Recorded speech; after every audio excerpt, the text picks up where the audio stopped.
Yo-Joes and agents of Cobra Command, and those of us desperately clinging to the Star Wars franchise. This is Steve with another Star Wars action figure review.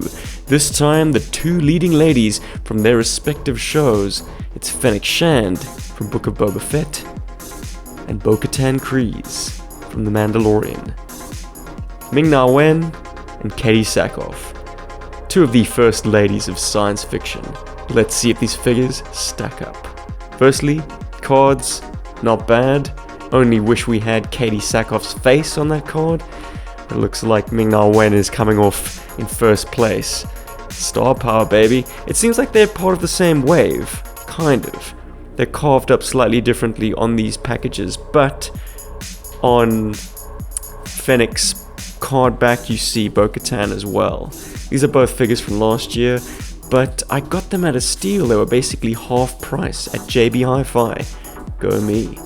I love me a good deal. That's $14 Australian, which works out to about $10 American. That was more involved than I expected. Fennec actually has the makings of a deluxe figure in that she's got a tray beneath her tray, which holds the larger blaster or sniper rifle, whatever you want to call it. But guys, first blushes, I'm not disappointed at all. It's not a hot take to say that these two females are in fact the narrative thrusts of their respective stories. They're the ones getting stuff done. And they are thrilling action figures to have. We are seeing, in Star Wars at least, action figures on a level that we've never had before. I wished we'd had this kind of articulation growing up. She's incredible. They both are. But let's talk about them in turn. Bo Katan is the one that I'm perhaps less enthusiastic about, simply because we've got a bit of Mandalorian fatigue, shall we say. They are up there with clone troopers and stormtroopers as just this kind of army builder class that has emerged in Star Wars. We're seeing a lot of helmets that look like that. However, in the case of Bo Katan, we've got the star power element of it having a actor likeness. And it's not bad, certainly not at this scale. The face printing technology responsible for 3D rendering that face is, yeah, I'd say it's a very passable Bo Katan. I mean, the thing about Katie Sackhoff, when we saw her in Battlestar Galactica, she was a lot grubbier, a lot more realistic. Now we see her perfectly coiffed, Disney princess standard every single time we see her appear on screen. Unblemished, makeup done, hair pulled back into that bob with the headband. So it's weird that Star Wars, which started off as a grubby universe, is now this polished thing. But it does capture that likeness quite handsomely. Let's see what she looks like with the helmet on. Now we're talking. This is the way. Alright. Details are on point. Let's see some articulation. Oh man, like I say, this is stuff we dreamed about as kids with our very, very clunky 5 POA or worse Star Wars figures. She can get in some cool flight poses. Let's talk a little bit about the blasters. Very, very fine pieces, those. It feels like the detail has been lost slightly in getting them this small, but they do a decent enough job. I like the fact that it's silver paint, or kind of gunmetal silver, and then the brown for the handles. Very handsome piece. Let's see what she looks like holding them. Guys, you can be a lover of Star Wars 6-inch Black Series, but I'm telling you now, modern, vintage collection, 3 3/4 or 4-inch Star Wars figures can do everything that their bigger counterparts can do. She seems to have all the articulation, including hinged wrists and functioning holsters. It's just, man, amazing. Can the backpack be removed? Yes, it can. It's got a unique peg point. Kind of looks a bit fugly, so you pretty much want to keep that low profile jetpack in place.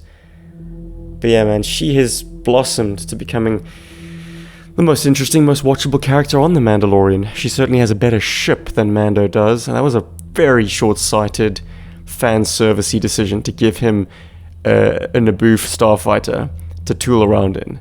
She's got all the cards these days, and yeah, as of recording this, we're, I think, 4 episodes deep into Mandalorian Season 3, and it's very much shaping up to be her season. But let's put Bo Katan to one side and talk about what I regard as the main prize, Fennec Shand. A far more unique looking figure than the glut of Mandalorians that we see. Love the black, but picked out with the orange details and accents. She's not trying to be a Sith or a Jedi. She's something else. A cyborg assassin, revived by Boba Fett and owing a life debt to him. She, nevertheless, is the narrative thrust. She's able to get stuff done. She is the Trump character of the entire season. Kind of wish it was her season and we didn't spend umpteen episodes in Back to Tank Dreams. But anyways, I'm blowing off topic. I think the likeness is pretty strong, but I'm gonna get a second opinion. Stick around. Hi, it's Kim, Steven's wife. It's not bad, that likeness. I say probably like 45-degree angle is probably the most likeness you're gonna get compared to the actress herself. But overall, not bad. I like it. Looks good. And there you have it, ladies and gentlemen.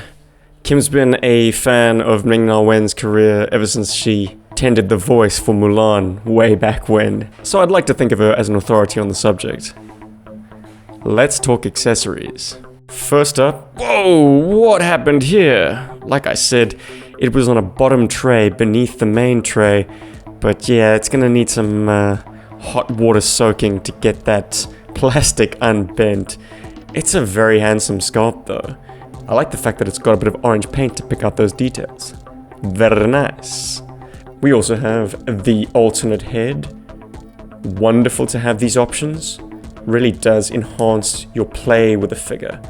They go from being what would be a troop builder in a mask, or a kind of a named goody character with an exposed head, to being adaptable to be both. Or alternatively, it just enhances your display options for the main character. She's got double articulations, not just a simple ball protruding from the neck. It articulates in 2 places, giving her a lot of character. These interesting weaves into her hair. Just the details, man. The soft goods on her is also fantastic, with this print on it to just further enhance the screen accuracy. And once again, articulation is great. She can get into a whole host of positions. Badass assassin positions, yeah. The imagination goes wild. This is a Star Wars figure, man. Not a hyper-articulated third party. This is good old Hasbro. A bad old Hasbro. Anyway, she's got this other fantastic weapon. I think this will be my favorite gun for her. That's the one that she's pictured using more often than not. Kind of a laser carbine. Well, thanks to the thinness of the plastic and exactly how fine her joints are, it takes some finagling, but you can get this sick blaster in some pretty cool poses. The bent out of shape gun can sling quite handsomely over her shoulder, and the final accessory is a cask of grog. Because let's face it, she had to drink her way through some pretty eye-rolling BS in that show. Can you blame her? It's like she was made out to be an alcoholic. Bang, bang, bang, bang, bang, bang. Damn it, Fett, why can't I hit anything? Oh yeah, that's why. Heights-wise, let's bring in Mandy, as I like to call him. And yeah, these ladies are looking very diminutive, quite petite. One can only assume that because these are based on real people, that the sculptors took their actual heights into account. And it wouldn't surprise me that these actresses are actually quite short. Here's a stormtrooper. Even though he's A little short for a stormtrooper. Hey, focus on the Skywalker. And just because this is a GI Joe channel, here's Duke. Stand. You can go back there, Mandy. Where's Grogu? Where's Grogu? Yeah, as I say, these girls are very slight action figures. You're kind of not paying for a lot of plastic, but what you are paying for is extremely well articulated, very screen accurate, colorful, coming with more accessories than a lot of Star Wars action figures are coming with. I mean, it's not unusual to just get a gun, if that. These girls have it all. Now, I think I'm going to tuck into another episode of Mandalorian Season 3. It might be Episode 5, Episode 6, I don't know, I've lost track. But, as I say, it's shaping up to be her show. So, looking forward to that. Thanks for joining me on this little side quest from GI Joe reviews and play motions. But yeah, anytime I pick up a new toy, I want to share it with you guys out there. Thank you for supporting the channel through all the years. And if you're new to the channel, check out what else we do. It's not just Star Wars, but some of it might just be to your liking. Yo Joburg, everybody.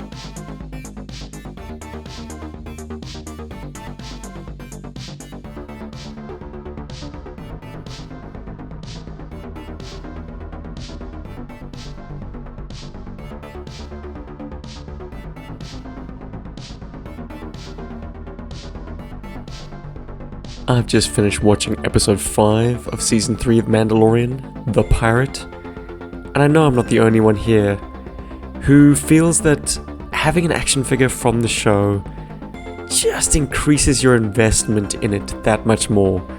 I was kind of disinterested in The Mandalorian season 3 until I bought this action figure. Now, I'm here for it. So yes, if that's what it takes to get me to enjoy entertainment, little lumps of plastic, little avatars, little representations of a thing on screen, so be it. That is awesome. And another thing that's awesome, ratcheting joints, click, click, click, click, click, that are completely hidden by the figure sculpt. I tell you, I wouldn't believe myself a couple of years ago if I was to try and convince me that this was a 4-inch, not even a 3-inch figure. She is exquisite. That's all.